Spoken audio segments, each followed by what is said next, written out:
This is a great piece by The More Perfect Union. The link is going to be below. Let's get this viral, because these type of videos, this is what Uber and Lyft are scared of. When actual riders start educating other riders, then they start panicking. Check it out. Share on Twitter. Get it on social media, Facebook, YouTube. Prices are out of control. Just the other day, I needed a ride from Denver Airport. $90, $87.95 to be exact, for a 22-mile ride at 10 a.m. on a Monday. Is that him? It got me thinking, does Uber actually want me to believe that this ride is worth $90? Because as much as I don't want to pay $90 for a 22-mile ride, if that money is going to the driver, I can live with that. Thank you. Amen. Thank you. I yesterday came in from the airport and the app charged me $90. Yes. $90. How much of that do you think is going to the driver? Going to the driver, like $25 the most. Do you know how much a passenger pays for each trip? Company, they don't tell us, they try to hiding with that. Yes. They try to hiding everything. So it seems the majority of my money is not going into my driver's pocket. And my driver has no knowledge of the exorbitant price I'm paying or how much of that the company is taking. And we're all just okay with that? The answer I got at the Denver International Airport from drivers and customers was a resounding no. So why is it happening? If we're all against it, can't we do something about it? Yes, we can. That $90 Uber ride from the Denver airport I keep referencing, I started my investigation there. What unfolded after led me to the truth about how rideshare drivers are paid and the various ways organizers are working to change it. Hi. Well, Isabella? Yes. Oh. So Isabella, I just want to say thank you, right? This I can already see this is a masterpiece. A rider breaking it down for Uber. This is what I paid. Let me check in with my driver. This should be happening after every single trip, dear rider. Check in with your driver. Right. How are you doing today? I'm good. How are you? Eric in the house. Thanks for asking. Do you drive for Uber and Lyft? I do. I drive full time. I drive over 60 hours a week. I do this pretty much every single day. That's a little more than full-time, I'd say. 60 hours, that's a lot of hours driving. Does that pay the bills? Is it a little less, or how does that pan out? So over time, the money that we take as Uber and Lyft drivers has gradually been going down, and it's at its worst right now. I quite remember when we started driving for Uber and Lyft. Dara. Per our contract, they were supposed to only take 25%, and then we get 75% of the ride. But that's not the case anymore. They take, I'd say, at least 60% of our fare right now. And 70. That is just not good for us drivers. And you have to put in more hours now. There's no transparency, because we used to see how much you as a passenger got charged for the ride, but not in. Oh, what a masterpiece. Like breaking it down real time. You have a rider interviewing a driver and Eric is smacking it on the nail on the head. Like David Khosrowshahi and David Risher. Eric, stop talking. Stop telling them the truth. We do not want to hear the truth. Anymore. And why do you think these rideshare companies keep this information from you guys and from the customers? Why do you think they hide it? I think they hide it because we know how much they're charging these passengers, and how much, if we knew any more than we already know, what we can demand for. Thank you. Eric believes Uber and Lyft don't want drivers to understand the full scope of the money each driver is losing per ride, because that would give drivers fuel to demand more. I wanted to follow up on this theory and find out if Uber really takes 60% of its drivers' fares, like Eric says. Fortunately, I found a researcher who's already on the case in Boulder, Colorado. The best way to think about this research is an exploration of how we can give drivers and organizers the data and the tools that they need to investigate their working conditions. So basically what our research team did was we built a software tool, which is called FairFare. And the FairFare tool does kind of what the name implies. It tries to tell drivers if they're fair, like how much they're paid, was fair. Real quick, the data That's fair. Samantha's about to get into is preliminary. Her research team relies on driver participation, and what they've done is just the start of what they hope will trigger a price transparency revolution nationwide. The most interesting trend for us and for our community partners was around the difference in take rates for surge versus non-surge rides. Take rate basically refers to how much the platform takes from every customer fare. So in our case, all 10,000 rides came from Uber drivers, and we found that with surge pricing rides, the most common take rate was about 53% versus I think around like 46% for non-surge pricing rides, which is a huge difference really. And why do you think these apps haven't been very transparent about these ratios? In general, we think that there may be three possible reasons why companies don't want to be transparent. One reason may be, it's a lot of work to release data sets publicly. It takes a lot of labor, it costs a lot of money. Another reason is that, maybe companies don't actually store this information. And then a third reason, which seems to be, most common amongst organizers and definitely a very plausible reason, is that companies don't want to release this information because it would invite inquiry into how they're operating. Information really is power, and you're always at an advantage when there's an information asymmetry. So why release information when you don't have to? In other words, why release information if it could encourage a group of like-minded, exploited workers to band together for better conditions, to make that data work for them? I sacrifice my time, I sacrifice my vehicle, I maintain my vehicle to the standard, I drive carefully, attentive, but Uber is not appreciating me. They're making money.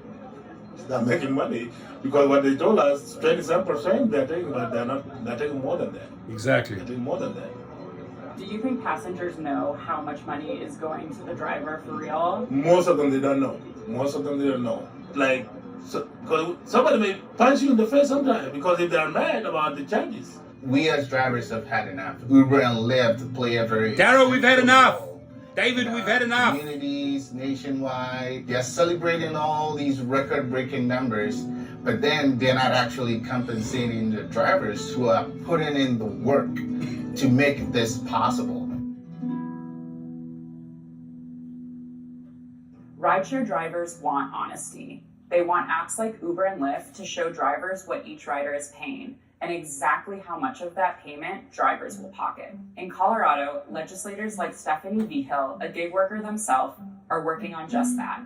Right now, we just want to deal with the companies being obligated to tell all the relevant truth. And so what we focused on primarily was disclosures, mandatory disclosures. So you have to show a breakdown, like what is the customer paying, what's going to the driver, what's going to the company. I would like to see us dig deeper and have a better understanding. Keep digging, sweetheart, keep digging. For this industry to continue to exist without hurting people. Vigil is leading a push in the Colorado State House to mandate that gig companies share take rates and other pricing data with the workers. Passing legislation like Vigil's is key to empowering If Uber and Lyft come across this video, let me tell you something. It's like fire extinguishers. Get out the fire extinguishers. We cannot have this video out there. By the way, the link is below, right? More Perfect Union. Check them out. Masterpiece. Share, ladies and gentlemen.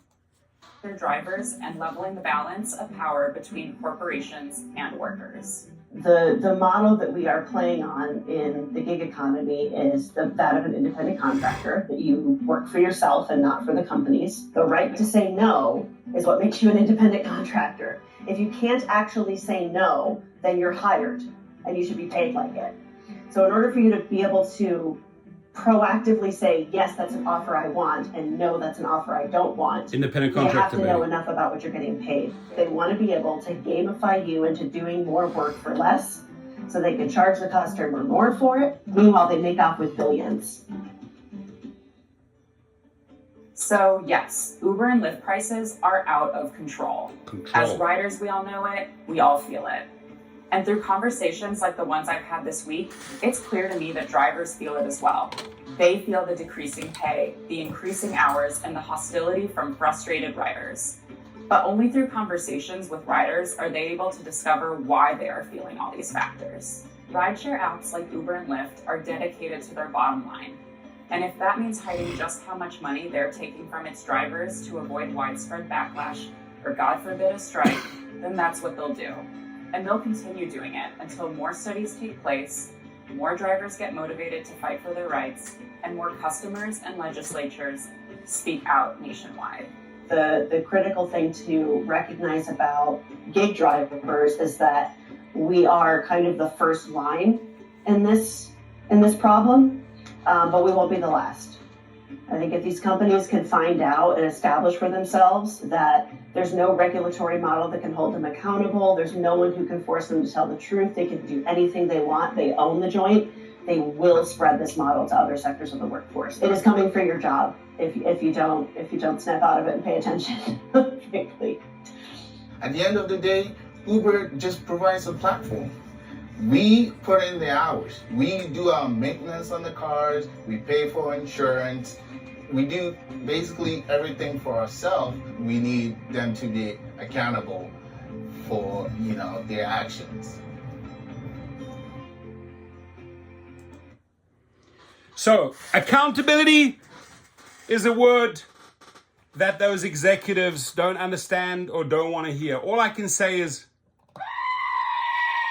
they are going to shit themselves, soil themselves, instant diarrhea. Dara, John Zimmer, Logan Green, David Risher, Tony Zhu, when they see this video. This is as close to the real truth as you can ever get. This is 90.9999999% correct, right? So sharing is caring. Let's get it out here. I've had it.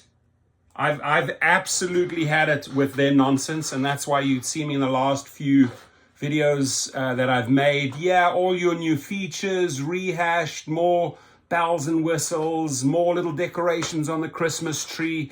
But at the end of the day, ladies and gentlemen, get this video out. This video captures everything.